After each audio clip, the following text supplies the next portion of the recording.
E aí, alunos, tudo bem com vocês? Espero que sim, viu? Hoje estamos iniciando um novo dia, uma nova abordagem ao nosso conteúdo, uma nova perspectiva ao nosso conteúdo. E é claro, eu faço o convite para que você esteja comigo do início ao fim, fazendo as evidências, comentando, anotando e, é claro, prestando atenção em todos os detalhes, pois eles serão importantes para o nosso engrandecimento escolar, tá bom? Desde já, peço então a vocês que preparem, que se organizem aí no cantinho de vocês. E é claro, espero que vocês aproveitem tudo que eu preparei hoje para você, porque eu tenho certeza absoluta de que nós teremos uma excelente aula, ok? Vamos lá! Pronto, alunos, agora a minha tela já está espelhada, projetada aí para vocês. E de antemão gostaria de dizer que é uma satisfação vê-los novamente, ok? Bem, nós já concluímos a unidade número 1 do nosso livro, tá? Do nosso livro de atividade, nosso livro didático, perdão. Hoje nós iniciaremos o segundo capítulo. Então, neste capítulo específico, nós vamos conhecer o mundo da música, como que a música era tratada nos tempos primórdios, assim como a dança e assim como o teatro, tá bom? Então eu faço o convite para que você já esteja com o livro didático em mãos, acompanhando a nossa aula de hoje, e eu peço um pouco de paciência de vocês, porque esses primeiros assuntos que dizem respeito ao primeiro ano do ensino médio, eles são mais teóricos, eles às vezes chegam a ser um pouco massivos, mas isso não é problema para a gente, uma vez que, embora sejam teóricos, eles têm um teor mais fácil, tá? Já que arte rupestre é algo bem tranquilo, dá para a gente levar assim de uma maneira bem tranquila, ok? Bem, turma, antes de partir de fato para a nossa aula de hoje, eu gostaria de fazer um breve comentário. Na verdade, eu gostaria de agradecer aos alunos que me mandaram mensagem, disseram que eu explico a maior calma do mundo. Muito obrigado. Este é o objetivo de fato. Embora a nossa disciplina seja bem teórica neste primeiro momento, o objetivo é fazer com que você entenda realmente quais são os princípios da arte, né? Desde a arte rupestre, passando por outras manifestações artísticas, até vocês chegarem lá, por exemplo, no expressionismo, embora não seja um conteúdo do primeiro ano.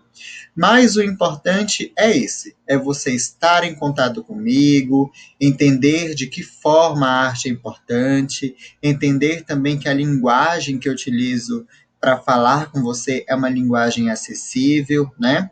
Como aluno do primeiro ano do ensino médio, nós temos aí um grau de responsabilidade maior, as provas estão chegando de concurso, de vestibular, e é claro, também exigirá de você um repertório maior de conteúdo. Mas eu espero que vocês consigam levar tudo isso adiante de uma forma bem tranquila, beleza? Dúvidas, entrem em contato comigo. Eu vi que alguns alunos não conseguiram fazer atividade no meu tempo de aula, não tem problema. O importante é você chegar comigo e conversar. Eu vou te dar toda a orientação necessária, certo? Vamos então agora para a nossa aula, realmente de fato, e nós vamos começar pelos objetivos deste capítulo.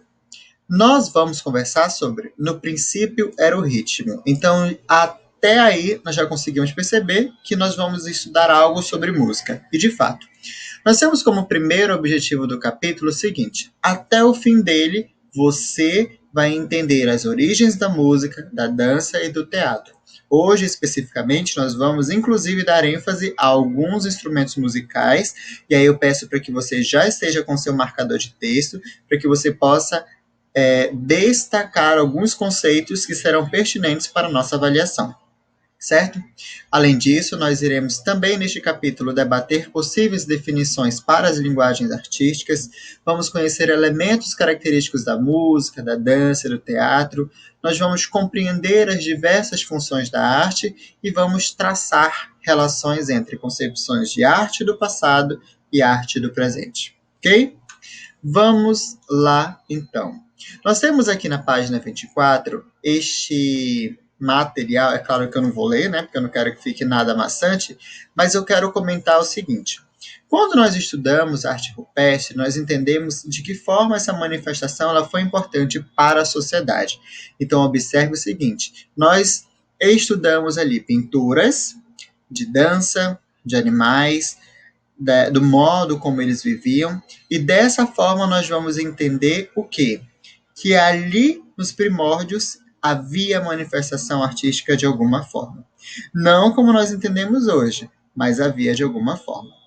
Mas aí você pode perguntar o seguinte, professor, mas a origem da música? Porque nós falamos de pintura, falamos de pigmentação da terra, né? Mas em relação à música, qual é a origem da música? E aí eu digo para vocês o seguinte, gente. Hoje, eu não sei se você chegou já alguma vez na sua vida ir a alguma orquestra, e na orquestra, ou melhor, ir a um concerto, tá? Lá no concerto tem uma orquestra. Lá você vai perceber a harmonia musical que existe ali. Por exemplo, se você for ao Teatro Amazonas em um dia em que há apresentação de jazz, não agora na pandemia, mas quando tudo retornar de forma mais gradual. Você vai observar que ali na apresentação de jazz, nós temos alguns artistas que naturalmente tocam os instrumentos e outros que cantam também. Mas observe especificamente os artistas que tocam os instrumentos. Veja o quanto eles são equilibrados e harmoniosos. Eles vão ter um domínio daqueles instrumentos e, consequentemente, vão entender de que forma aquele instrumento vai auxiliar na hora de transmitir a melodia. Eles vão saber a técnica de como utilizar o instrumento, de que forma utilizar o instrumento, eles vão saber o momento de início e de fim na hora de manusear o instrumento, por aí vai. Eu não vou muito longe. Vamos falar de 2 festivais conhecidíssimos no Brasil e no mundo. Rock in Rio e Lollapalooza. 2 festivais em que há apresentações de rock, de músicas pop, apresentações de músicas indie. Veja o seguinte, observe a banda que toca em determinado dia. Se você observar, por exemplo, uma banda que eu gosto muito, 21 Pilots, que é uma banda que eu gosto bastante e que naturalmente tem uma pegada mais indie. Esta banda específica, eles trazem uma sonoridade que é diferente de outras bandas. A sonoridade é mais densa, lembra algo muito mais gótico. Você pode perceber até pela forma de que a banda é composta por 2 artistas. Um toca bateria e o outro ele é vocal, mas ele toca guitarra também. Mas observe a forma como esses artistas tocam a guitarra, tocam a bateria, ou quando o artista toca a flauta.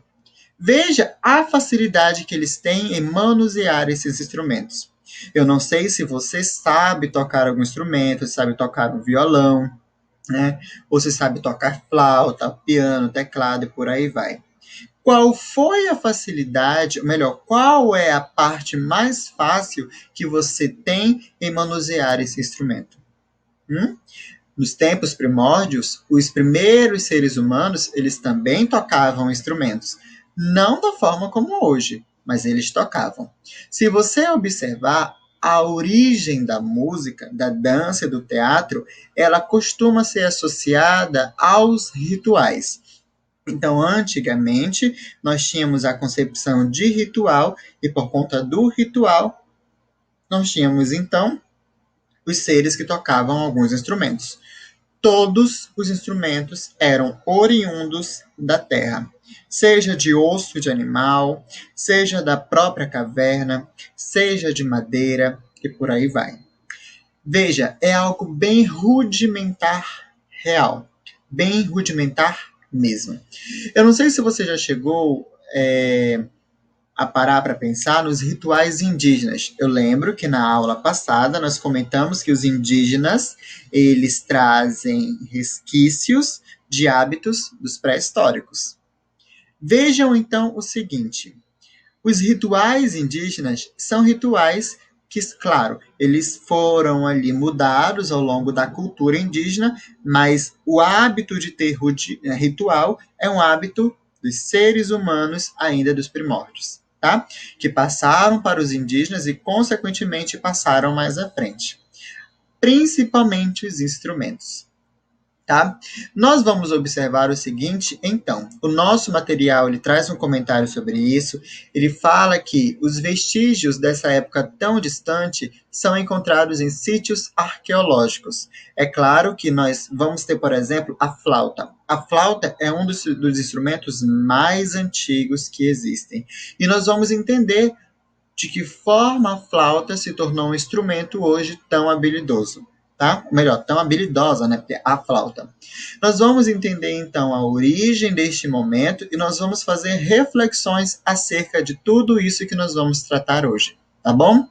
Já falamos sobre pinturas, gravuras, então hoje nós vamos dar uma ênfase maior a outras linguagens artísticas: música, dança e teatro, tá bom?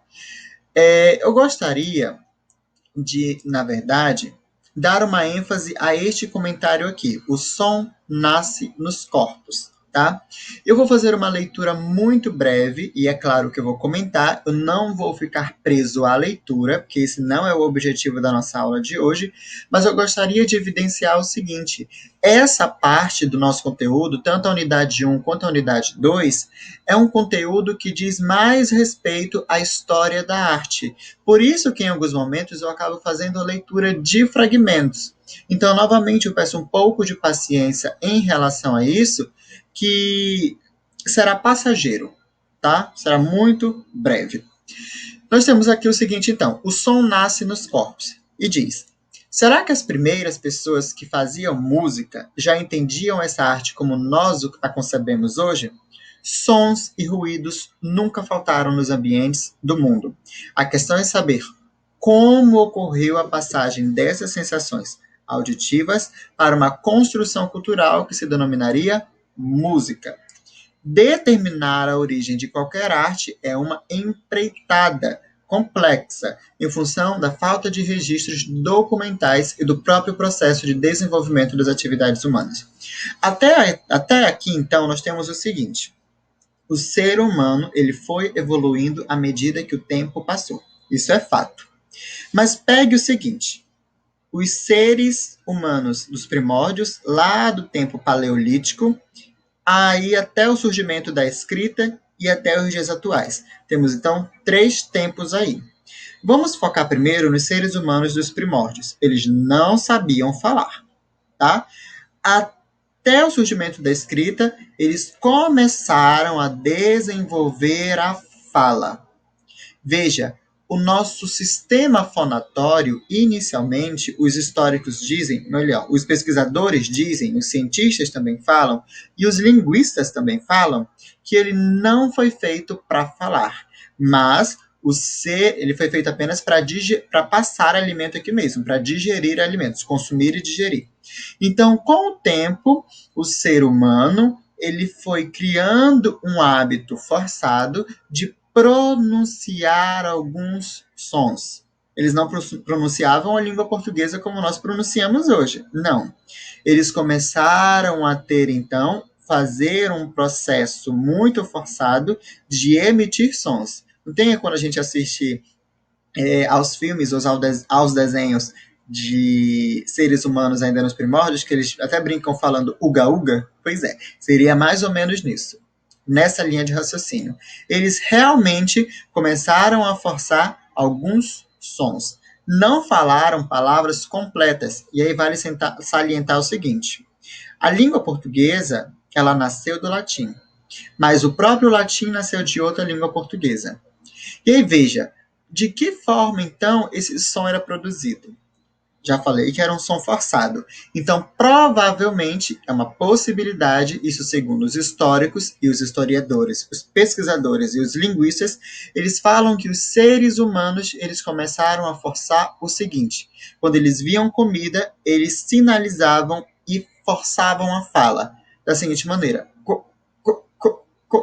entendeu? Para expressar comida. É claro, eu estou fazendo aqui apenas uma simulação. Mas é preciso pensar que, voltando, estamos aqui nos seres primórdios. Até o surgimento da escrita, foi todo um processo. O ser humano, ele primeiro ele aprendeu a falar e depois a escrever. Aprendendo a escrever, ele começou a desenvolver técnicas de registrar de uma maneira mais eficaz e mais eficiente as manifestações artísticas e as manifestações do próprio ser humano, tá? Até chegarmos aos dias atuais. Então, tudo foi um processo. O nosso planeta, ele é muito antigo. E nós, enquanto raça, porque raça é diferente de etnia, tá? Raça humana. Etnia de respeito aos grupos, ou melhor, às comunidades sociais, tá? Nós temos a etnia indígena, a etnia nordestina, a etnia branca, a etnia negra, ou melhor, a etnia preta, né? Que é assim mesmo que se fala, tá? Etnia preta, não é etnia negra. Mas, enfim, nós vamos entender, então, que a raça humana ela é uma raça muito antiga. E, é claro, graças ao período rupestre, nós temos, então, uma certeza de como que nós vivíamos há muito, muito tempo, né? Bem lá atrás. Mas, enfim, vamos continuar. Essa parte eu vou deixar que vocês leiam, tá bom? Eu vou dar continuidade, porque a nossa aula ela tem que fluir. E aqui nós chegamos a algumas informações bem bacanas. Lembram que em algum momento da nossa aula nós estudamos sobre a Vênus de Lascaux? Pois é. Essa Vênus, nós não falamos sobre o que ela segurava em mãos. Agora nós vamos falar. A pergunta que o nosso livro faz é: a Vênus de Lascaux estaria tocando um idiofone ou um aerofone? Mas para isso eu preciso saber primeiro o que é um idiofone e o que é um aerofone, né? Então nós vamos entender o seguinte: aqui no livro Pequena História da Música, Mário de Andrade, que é um escritor consagrado da literatura brasileira, ele vai afirmar o seguinte: o que a gente pode afirmar é que os elementos formais da música são tão velhos como o homem. O homem possui em si mesmo, porque os movimentos do coração, o ato de respirar, já são elementos rítmicos. O que isso quer dizer? Quer dizer que o fato do seu coração bater é um som, e o fato de você respirar também é um som. Pode perceber, quando você respira, você respira, normalmente, né, os fonoaudiólogos dizem que a respiração correta é respirar pelo nariz e soltar pela boca. Quando você faz esse movimento, ó, você produz um som. E o Mário de Andrade ele vai falar que este fato desta produção do som do próprio ser humano é uma produção antiga e que se deve levar em consideração. Ok? E aí nós vamos o seguinte: o passo já organiza um ritmo. Quando nós andamos, os passos que nós damos produz um ritmo, né? Um som também. As mãos percutindo já podem determinar todos os elementos do ritmo. Quando você bate palma, já produz um som, produz um ritmo. Então, a música está conosco há muito, muito tempo, mas nós nem percebemos. Percebemos naturalmente quando nós colocamos em evidência a história da arte de uma maneira geral. E além disso, a voz produz o som, tá? Bem, foi então pela importância primacial que tem o ritmo na organização da vida humana que Henri Bouleau, parafraseando a Bíblia, disse aquela sua espirituosa frase: no princípio era o ritmo. O que isso quer dizer? Que o ser humano já produzia ritmos musicais há muito tempo, desde o início da sua vida no planeta Terra. E aí eu digo uma informação primordial. Uma das nossas perguntas da avaliação será para que você interprete a frase no início era o ritmo, de acordo com Mário de Andrade. Tá? E aí vem toda essa explicação que eu acabei de dar para vocês. Mas vamos continuar. Nós temos aqui o seguinte: vamos observar a imagem de Vênus que eu comentei, o objeto que ela ergue na mão, e aí nós temos a seguinte informação, de que alguns historiadores datam de mais de 40 mil anos o surgimento dos primeiros dos primeiros instrumentos musicais, tá bom? Eram instrumentos rudimentares. Esses instrumentos, eles forçavam os sons da natureza, exploravam os ritmos, os sons corporais. O fato de você pegar uma flauta e assoprar, isso explora o som corporal, porque você produz um movimento forçado de produzir um som no instrumento, tá? Além dos sons da natureza, enfim. Tá? Então, os estudiosos, eles acreditam que essas práticas musicais também podem ter exercido o papel social de reunir pessoas em comunidades. Tá?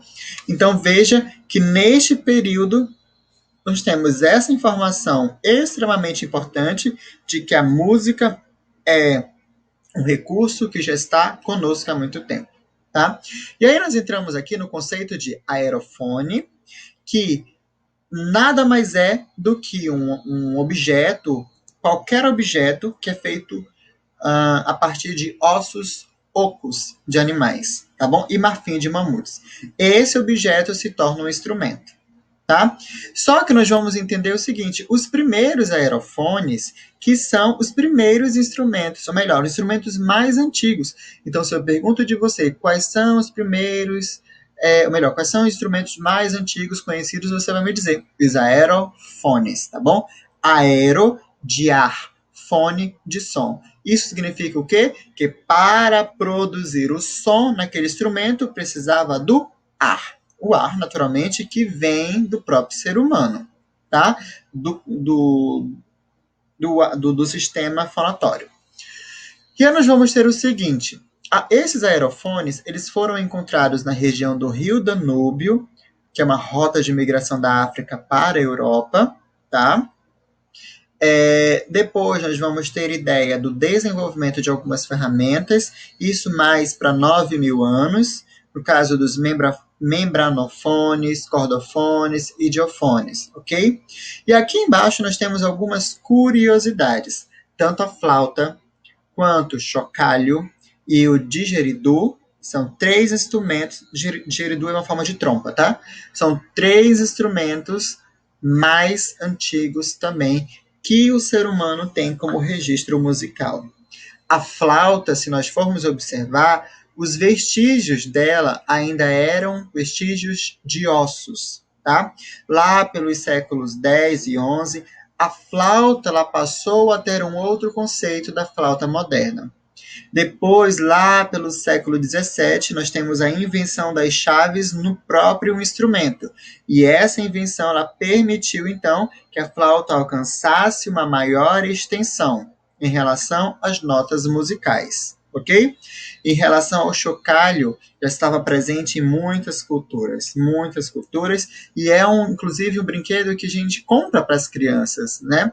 E que antigamente tinha função de talismã. E o mais interessante destacar aí é que a pessoa que tivesse o chocalho, quando entrasse na floresta, como forma de proteção, ela poderia chacoalhar. Será que de repente essa referência não chega aos dias atuais, em particular ao nosso folclore brasileiro, como alguns personagens que habitam a floresta e que usam talismãs para proteger a floresta? Vale pensar. Depois nós temos o didgeridoo, que é um tipo de trompa, como eu comentei, tá? Esse nome, ele é um nome pouco conhecido em relação ao chocalho e à flauta, mas o que nos interessa saber é que ele também é um instrumento rudimentar, e ele vai aparecer em pinturas rupestres de mais de 20.000 anos. Novamente, observem, a flauta, o chocalho e o didgeridoo estão presentes na cultura indígena. Olha, lembra que eu falei sobre o fato da cultura indígena trazer tudo o que era dos seres humanos ainda no início da civilização? Eu gosto sempre de fazer essa relação porque não temos como fugir das evidências de que os seres humanos dos primórdios, com a evolução, perpassaram também pela cultura indígena. Ou melhor, a cultura indígena perpassou, tá? Então, se nós quisermos hoje em dia uma prova de como era a representação feita Desde o período da arte rupestre, nós temos a figura dos indígenas, tá bom? Mas voltando para o digeridor, ele era feito com madeira oca, já não era feito com osso de animal, tá bom? Só tinha 2 buracos, um buraco em cada extremidade, tá bom? A parte de dentro que ampliava o som que era produzido pela boca e pela garganta. Este objeto ele era comum entre os aborígenes do norte da Austrália, ok? E aí você precisa entender que depois de um bom tempo este objeto foi utilizado até por artistas australianos. Legal, né? Vamos adiante então. Nós temos ainda um bom... Aliás, temos um bom tempinho ainda aqui. Aqui na página 26, nós temos algumas indagações. Música, o que é isso? Eu tenho certeza absoluta de que você ouve bastante música durante o dia a dia. Eu, pelo menos, ouço. A música ela está muito forte, muito presente nas nossas vidas, né? Eu, pelo menos, professor Henrique, eu acompanho até lançamento de música em relação a alguns artistas. Então, eu tenho certeza de que você faz a mesma coisa, tá? Veja, definir música não é algo tão fácil, embora pareça. Nós temos aqui como primeiro filósofo o Rousseau, tá? Aqui, ó, Jean-Jacques Rousseau. Prestem bem atenção nesse nome. Para quem um dia estará estudando sobre alguns...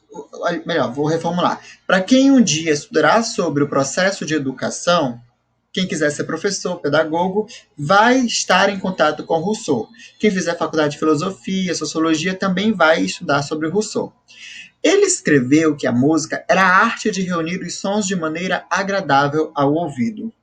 Mas lembre-se, todo som é agradável? E aí você precisa fazer essa análise.